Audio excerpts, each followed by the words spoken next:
लंबा pending issue है वो है डेली वेजर्स का, क्योंकि अमित शाह जी ने भी जब आए थे अमित शाह जी, तो डेली वेजर्स को उम्मीद थी कि वो हमारे बारे में कुछ सोचेंगे।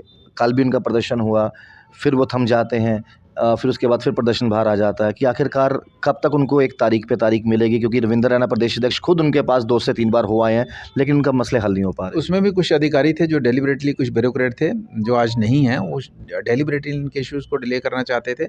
लेकिन मैंने आपको पहले ही कहा कि अब सिचुएशन बदली है, अब ब्यूरोक्रेसी में सेटअप तब्दील हुआ है और मुझे लगता है जल्द ही आपको पॉजिटिव रिजल्ट इसके देखने को मिलेंगे। अब वो गुजर बकरवाल जो है, वो पहाड़ी कबीला, वो इस चीज़ को समझ चुका है कि इन लोगों ने पिछले 70-75 वर्षों में हमें एक कठपुतली की तरह इन्होंने यूज़ किया है, हमें दिया कुछ नहीं है, बल्कि हमें सिर्फ एक अपना पक्का वोट बैंक समझ के हमें यूज़ किया है। तो आज वो समझते हैं, आज उनको पॉलिटिकल रिजर्वेशन मिली है, आज उनको रिजर्वेशन जो है बाकी पहाड़ियों को मिली है। तो ये मैं ये कहना चाहूँगा कि जो issues divide and rule policy नहीं चलेगी। कोई divide and rule, Bharatiya Janata party की कोई डिवाइड एंड रूल पॉलिसी नहीं है, सभी के लिए इक्वल फॉर ऑल।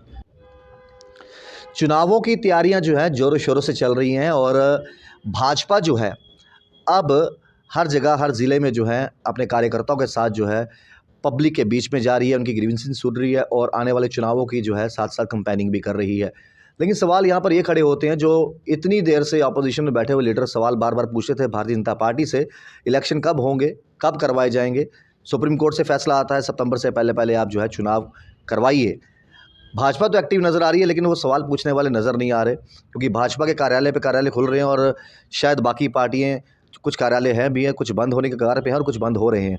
मनकोटिया साहब, आज जो अपोजिशन सवाल पूछ रही थी बार बार भाजपा से, और भाजपा कहती है ये इलेक्शन कमीशन का काम है, ये जब वो डेट निकालेंगे हम तैयार बैठे हैं, लेकिन आज अपोजिशन चुप होकर बैठी हुई है, कुछ बोल नहीं रही। क्या इलेक्शन में आ भी रहे हैं कि नहीं? हाँ, देखिए, ये सवाल तो इसका जवाब तो मुझे लगता है अपोजिशन वाले बेहतर दे सकते हैं, क्योंकि ये सवाल उन्हीं के लिए है और उनके माइंड में क्या चल रहा है बेहतर तरीके से जवाब दे सकते हैं। लेकिन भारतीय जनता पार्टी की बात करें तो हम पूरे तरीके से तैयार हैं, और चूँकि पार्लियामेंट का चुनाव तो जो है वो सही समय पे हो रहा है, तो उसके लिए पूरे तरीके से भारतीय जनता पार्टी मैदान में है। एक चीज़ काफ़ी अच्छी है आम पब्लिक के लिए कि ऑनलाइन ऐप्स भी आजकल भाजपा ने इतनी शुरू कर ली हैं कि ये सीधा डायरेक्ट तालमेल जो है वो भाजपा के हर एक व्यक्ति के साथ है, चाहे वो प्रधानमंत्री जी हों, आदरणीय प्रधानमंत्री जी, या कार्यकर्ता हों, या फिर पूर्व एमएलए हो या एमपी हों। सीधा एक ऐप के ज़रिए आप बता सकते हो कि हमें ये प्रॉब्लम फेस करने आ रही है। आपको लगता है ये जो कनेक्टिविटी है, डिजिटल कनेक्टिविटी, ये आजकल की यूथ को काफ़ी भारी है? देखिए, भावी रही है और इसका बेनिफिट भी डेफ़िनेटली लोगों को ज़बरदस्त तरीके से हुआ। अगर आप बात करें कि आज से 20, 25, 30 साल पहले एक प्रधानमंत्री जी की तरफ से स्टेटमेंट आता है कि हम यहाँ से केंद्र से अगर हम ₹1 भेजते हैं तो ग्राउंड पे सिर्फ 15 पैसे ही पहुँचते हैं। तो लेकिन आज वो समय बदल गया है। इस डिजिटल जी। का बेनिफिट जो है जी। सिर्फ भारतीय जनता पार्टी ही नहीं ले रही है, बल्कि देश के हर नागरिक को हो रहा है। चूँकि आज की डेट में केंद्र सरकार की तरफ से सैकड़ों जो 100 से ज़्यादा स्कीमें जो हैं वो लॉन्च की गई हैं कॉमन पब्लिक के लिए, और ऑलमोस्ट सभी जो स्कीम्स हैं उनका डायरेक्ट जो है बेनिफिट लोगों को हो रहा है। और डायरेक्ट बेनिफिट इसलिए भी हो रहा है, फॉर एग्जांपल अगर आप आयुष्मान बात की बात करें, बेटी की शादी की बात करें, कृषि किसान निधि की बात करें, किसी भी मतलब फील्ड में बात करें, तो आज की डेट में पैसा रुकता नहीं है, पैसा सीधा और सीधा बेनिफिशियरी के अकाउंट में जाता है। तो ये छोटी बात नहीं है। तो इस जो लेटेस्ट टेक्नोलॉजी है, इसका बीजेपी ने तो डेफ़िनेटली फ़ायदा लिया ही लिया है, लेकिन इसका पहले फ़ायदा आम पब्लिक को दिया है, देश की जनता को दिया है, और आज देश की जनता इसलिए भारतीय जनता पार्टी से खुश है। लेकिन जहाँ पर इतनी तेज़ी से विकास हो रहा हो, तेज़ी से काम हो रहे हो, लेकिन कई बार कुछ चीज़ें छूट भी जाती हैं। मैं ये नहीं कह रहा कि नज़रअंदाज होती हैं। बात करूँगा पेंशनों को लेकर। ये पेंशनें इसलिए रोकी गई थी ताकि कोई अननोन पर्सन या फिर अलग पर्सन इसका फ़ायदा ना उठा ले। जिनके बीपीएल कार्ड बनेंगे उनको तो पेंशनें भी मिल रही है, लेकिन अभी भी कुछ तबका ऐसा है जिनको पेंशनें दोबारा से शुरू नहीं हुई। भाजपा ने कहा कि जल्द शुरू हो जाएंगी, क्योंकि हो सकता है किसी बुज़ुर्ग का इस 1000 रुपये से ही कुछ गुज़र बसर दवाइयाँ चलती हों, उसमें भी देरी है। कब तक उसमें पूरी होने की जो है हो सकेगी? देखिए, इसमें बिल्कुल ठीक है कि ये जेन्युइन इशू है, और ये जो पेंशन का मसला है, चूँकि कुछ आप जानते हैं कि जम्मू कश्मीर प्रशासन में कुछ ऐसे सीनियर ऑफिसर्स थे जिन्होंने डेलिबरेटली हमारे बहुत से इश्यूज़ को, लोगों के जो जेन्युइन इश्यूज़ तो उनको डेलिबरेटली पेंडिंग किया था। अब उनके जाने के बाद आपने देखा कि एक डिफरेंट सा माहौल जो है सचिवालय में अब देखने को मिलता है, लोगों को आना-जाना मिलता है, लोगों का अधिकारियों के साथ मिलने का आपको देखने को मिलता है। फॉर एग्ज़ाम्पल अगर आप बात करें कि जैसे एसआरओ 43 की बात करें, तो उसके लगभग 5 वर्षों से वो जो उच्च अधिकारी हैं जो आज चले गए हैं यहाँ से, उन्होंने डेलिबरेटली इस किस्म के इश्यूज़ को लटका के रखा था ताकि यहाँ के लोगों को जो है असुविधा बनती रहे। मुझे नहीं लगता तो वो लोगों के फ़ेवर में थे, लेकिन उनके इमीडिएटली जाने के बाद आपने देखा कि SRO 43 के केसेस जो हैं रिलीज़ हो गए और 50% लोगों को जो है 2200 के करीब केसेस थे, उसमें से लगभग 1000 के करीब केसेस हैं जिनका ऑर्डर इशू हो चुका है और लोग नौकरी ज्वाइन कर चुके हैं। तो इस तरीके के जो इश्यूज़ डेलिबरेटली कुछ सीनियर मोस्ट अधिकारियों ने पेंडिंग करके रखे थे, अब वो सिस्टम एक बदला है। केंद्र सरकार के नोटिस में आया कि कुछ लोग अधिकारी जो हैं ब्यूरोक्रेट आपके जो डेलिबरेटली जम्मू कश्मीर के लोगों को परेशान कर रहे हैं, तो उन्होंने नया फ़ैसला लिया और नए लोगों को ज़िम्मेदारी दी। अब ग्राउंड पे सिचुएशन डिफरेंट है और ग्राउंड पे अब जो है जो पेंडिंग इश्यूज़ हैं जिनकी बात कर रहे हैं, कुछ डिले हुआ है, उनमें भी लोगों को रिज़ल्ट देखने को मिलेंगे। एक लंबा पेंडिंग इशू है वो है डेली वेजर्स का, क्योंकि अमित शाह जी ने भी जब आए थे अमित शाह जी, तो डेली वेजर्स को उम्मीद थी कि वो हमारे बारे में कुछ सोचेंगे। कल भी उनका प्रदर्शन हुआ, फिर वो थम जाते हैं, फिर उसके बाद फिर प्रदर्शन बाहर आ जाता है कि आखिरकार कब तक उनको एक तारीख पे तारीख मिलेगी, क्योंकि रविंद्र रैना प्रदेश अध्यक्ष खुद उनके पास 2 से 3 बार हो आए हैं, लेकिन उनका मसले हल नहीं हो पा रहे। उसमें भी कुछ अधिकारी थे जो डेलिबरेटली, कुछ ब्यूरोक्रेट थे जो आज नहीं हैं, वो डेलिबरेटली इनके इश्यूज़ को डिले करना चाहते थे। लेकिन मैंने आपको पहले ही कहा कि अब सिचुएशन बदली है, अब ब्यूरोक्रेसी में सेटअप तब्दील हुआ है और मुझे लगता है जल्द ही आपको पॉजिटिव रिजल्ट इसके देखने को मिलेंगे। उधमपुर की बात करें तो वहाँ पर किस तरीके से तैयारियाँ हो रही हैं? किस तरीके से, जो क्योंकि उधमपुर पर काफ़ी नज़र रहती है और आप खुद वहाँ के रहने वाले हैं, लोगों को बेहतर समझते हैं, लोग आपको वहाँ से बेहतर समझते हैं। किस तरीके से तैयारियाँ वहाँ पर चल रही हैं, अगर भाजपा के खेमे की बात करें? मुझे आजकल ड्यूटी जम्मू में लगा दी है और उधमपुर की ज़िम्मेदारी है हमारे सुनील शेट्टी जी देख रहे हैं लोकसभा की। तो जम्मू की मुझे दी है, लेकिन उधमपुर में बहुत बढ़िया चल रहा है और वहाँ पे अब चूँकि एक जॉइनिंग कमेटी की ज़िम्मेदारी दी है, तो लगातार हर दिन जहाँ पे सैकड़ों की तादाद में, सिर्फ ज़िला उधमपुर की नहीं बात करें, आज भी पुंछ में हमारे नलवा जी गए हैं 2 दिनों से पुंछ रजौरी के टूर पे। मैं देख रहा था कि काफ़ी बड़े लेवल की जॉइनिंग्स वहाँ पे हुई हैं। कश्मीर के अंदर जॉइनिंग हो रही हैं। उधमपुर तो वैसे ही अपना है, तो वहाँ वैसे ही जो बीजेपी माइंडेड लोग हैं, तो वहाँ तो बहुत बढ़िया तैयारियाँ चल रही हैं और मुझे लगता है इस बार पहले के मुकाबले में बहुत बेहतर रिजल्ट मिलेंगे। एक आखिरी सवाल आपसे करूँगा, हाल ही में मैं बात करूँ गुज्जर बकरवाल और पहाड़ी कबीले की बात करें, ये कौन लोग हैं जो इन 2 भाइयों को आपस में लड़ाना चाहते थे?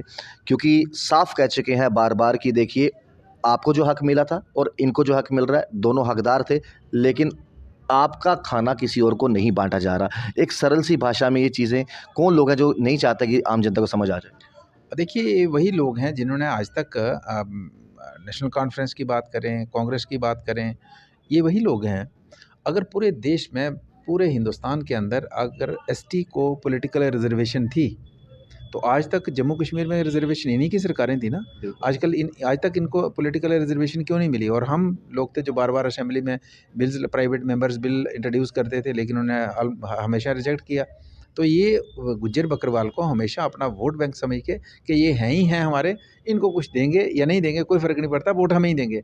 अब वो गुज्जर बकरवाल जो है, वो पहाड़ी कबीला, वो इस चीज़ को समझ चुका है कि इन लोगों ने पिछले 70-75 वर्षों में हमें एक कठपुतली की तरह इन्होंने यूज़ किया है, हमें दिया कुछ नहीं है, बल्कि हमें सिर्फ़ एक अपना पक्का वोट बैंक समझ के हमें यूज़ किया है। तो आज वो समझते हैं, आज उनको पॉलिटिकल रिज़र्वेशन मिली है, आज उनको रिज़र्वेशन जो है बाकी पहाड़ियों को मिली है। तो ये मैं ये कहना चाहूँगा कि जो issues, divide and rule policy नहीं चलेगी। कोई divide and rule, Bharatiya Janata party की कोई डिवाइड एंड रूल पॉलिसी नहीं है। सभी के लिए इक्वल फॉर ऑल, सभी को जो उनका अधिकार है उनको डोर स्टेप पे मिलना चाहिए और आज की डेट में मिल रहा है। तो इसलिए एक चंद लोग, 2-4 लोग होंगे, वही पुराने जो कांग्रेस और ख़ासकर ये जो हैं पीडीपी वाले होंगे या फिर आपके नेशनल कॉन्फ्रेंस के लोग, चंद लोग होंगे जो जिनको लगता है कि इन 75 साल तक हमारा ये वोटर रहा, आज हमारे हाथ से खिसक गया, तो उनमें से चंद लोगों को गुमराह करने की कोशिश कर रहे होंगे। लेकिन मुझे नहीं लगता कोई भी आदमी गुमराह होगा, सभी खुश हैं इस जो पहाड़ी लोगों को रिजर्वेशन मिली है, इससे सभी ये लोग खुश हैं। घबराहट कश्मीर की तो नहीं है कि कश्मीर में भी अब फ़िज़ा बदल रही है, अब ये नया जम्मू कश्मीर है, कहीं घबराहट वहाँ देखो नहीं? बिल्कुल आप कहेंगे कश्मीर में जिस तरीके की एक